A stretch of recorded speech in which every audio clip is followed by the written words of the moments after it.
May we all welcome Manoj Muktashir. हमारा देश अकेला है जहां के शादी सिर्फ दो लोगों के बीच नहीं होती है, शादी दो परिवारों के बीच होती है।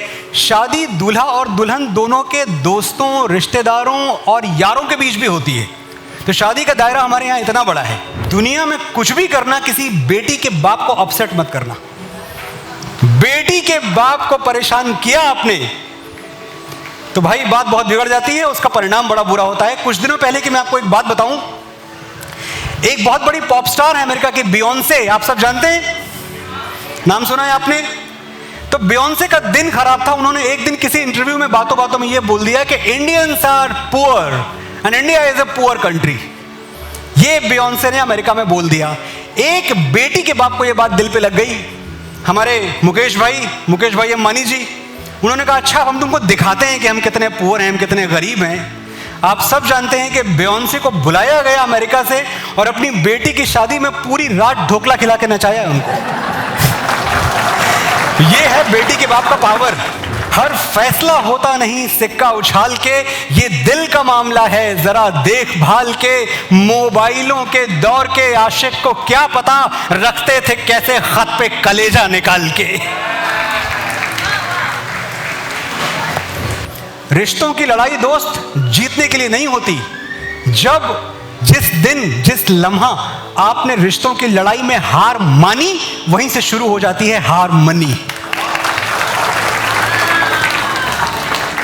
शादी शब्द का अर्थ है, शादी का मायने, ये बहुत कम लोगों को लिटरली पता होता है कि शादी है क्या, चीज क्या है शादी। तो मैं आपको बताता हूं ताकि आज के बाद कोई कंफ्यूजन न रह जाए कि शादी चीज क्या है। एक अरबिक वर्ड है शाद। शाद का मतलब होता है हैप्पी। जैसे ये इंसान बड़ा शाद तबीयत का इंसान है यार, तो अरबिक वर्ड शाद जिसका मतलब है खुश, और शादी यानी खुशी। As simple as that. विवाह जब कहते हैं आप, विवाह, तो विवाह संस्कृत का शब्द है। विवाह का मतलब होता है टेक्निकली वी और वाह को मिला के बनता है। विवाह का मतलब है एक दूसरे को धारण कर लेना, एक दूसरे का हो जाना। अब ये जो विवाह है, जो शादी है, आप देखें, ये इनसाइट है आपके लिए कि ये दुनिया का अकेला रिश्ता है जो बराबरी का रिश्ता है। आप कोई और रिश्ता ढूंढें, माँ बेटे का, बाप बेटी का, मामा भांजे का, बुआ भतीजे का, हर रिश्ते में एक छोटा है एक बड़ा है। बताएं, आप दुनिया में कोई रिश्ता बता नहीं सकते जहां एक छोटा और एक बड़ा ना हो। शादी अकेला रिश्ता है जहां ना कोई छोटा है ना कोई बड़ा है, दोनों बराबर है। Will you be speaking in English और इन हिंदी? मैंने कहा देखो, आती तो दोनों ही ठीक ठाक है, दोनों ही बोल सकते हैं, लेकिन हिंदी में थोड़ा वजन है, इंग्लिश में थोड़ा वेट का प्रॉब्लम है। अभी कोई आपसे बोले कि अरे do you know my uncle is a member of legislative assembly, मामूली बात है, my uncle is a member of legislative assembly, हाँ ठीक है होंगे। और हिंदी में कोई बोले पता है चाचा विधायक हैं हमारे, वजन आया ना बात में दम। प्यार को किसी लैंग्वेज की जरूरत नहीं है। कौन कहता है मोहब्बत की जुबान होती है, ये हकीकत तो निगाहों से बयां होती है। निकल जाइए समंदर के सफर पे आप दोनों, रवां है छोटी सी कश्ती हवाओं के रुख पे, नदी के साज पे मल्लाह गीत गाता है। तुम्हारा जिस्म हर एक लहर के झकोले से मेरी खुली हुई बाहों में झूल जाता है। जितने भी बॉयज यहां खासतौर से हैं और जो बड़े हैं वो भी सुन लें, स्टार्टिंग पॉइंट प्यार का ये है, स्पेशली बॉयज के लिए, लड़कों के लिए, आप तारीफ करना सीखें।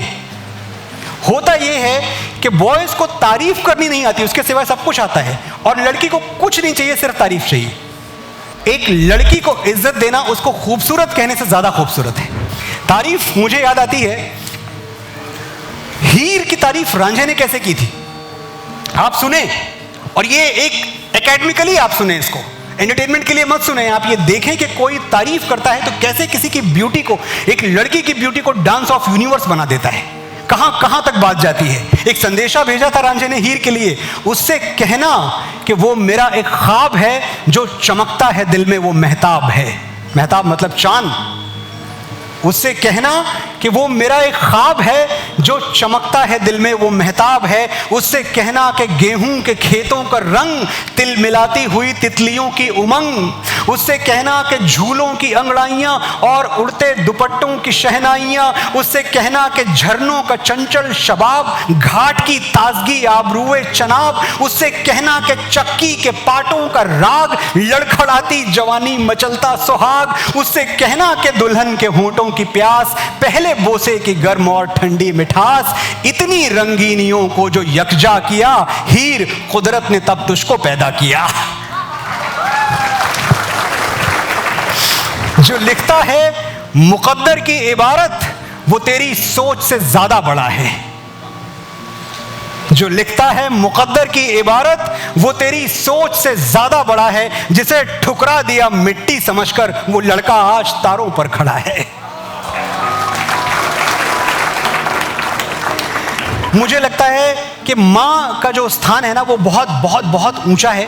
और जो मां को भगवान नहीं मानता, मैं उसको इंसान नहीं मानता। एकदम जजमेंटल स्टेटमेंट है, मतलब आपको लगेगा कि ये क्या ज्ञान दे रहा है, पर है, ये मेरा पर्सनल बिलीफ है। सही हो गलत हो, हम इसी बिलीफ के साथ जीते हैं। मैंने रिश्तों की तमाम किताबें पढ़ के देख ली, पहले पन्ने पर मां का ही नाम लिखा था। वो मुझ पे तब से जान देती है जब मैं प्रेगनेंसी स्ट्रिप पर सिर्फ एक लकीर बन के दिखा था। मैंने कहा था मैं साबित करूंगा डेटा के आधार पे। हिसाब लगा के देख लो, दुनिया के हर रिश्ते में कुछ अधूरा, आधा निकलेगा। एक मां का प्यार है जो दूसरों से 9 महीने ज्यादा निकलेगा। Hence proved, right? तुमने आखिरी बार उसे आंख भर के कब देखा था? कब उसकी साड़ी या सूट की तारीफ की? कब उसकी चूड़ियों का रंग नोटिस किया? कब उसकी नेल पॉलिश पर अपनी राय दी? आखिरी बार कब कहा था मां जच रही हो, बहुत प्यारी लग रही हो? तुम क्या सोचते हो, उसे सिर्फ तुम्हारा कमरा सजाना और तुम्हारा स्वेटर बुनना अच्छा लगता है? मां भी कभी लड़की थी दोस्त, और हर लड़की की तरह उसे भी तारीफ सुनना अच्छा लगता है। इस देश में पिता के लिए कुछ कहा ही नहीं गया। जब पिता की बात आती है, साहित्य चुप है, फिल्में खामोश हैं, कोई बात ही नहीं करता। मैं डरता नहीं, किसी मुश्किल, किसी आफत, किसी बला से नहीं डरता। मैं जानता हूं अगर मेरा वक्त बिगड़ जाएगा, अगर मेरे पैरों में दुख का कांटा गड़ जाएगा, तो कोई है जो मेरे लिए भगवान से भी लड़ जाएगा।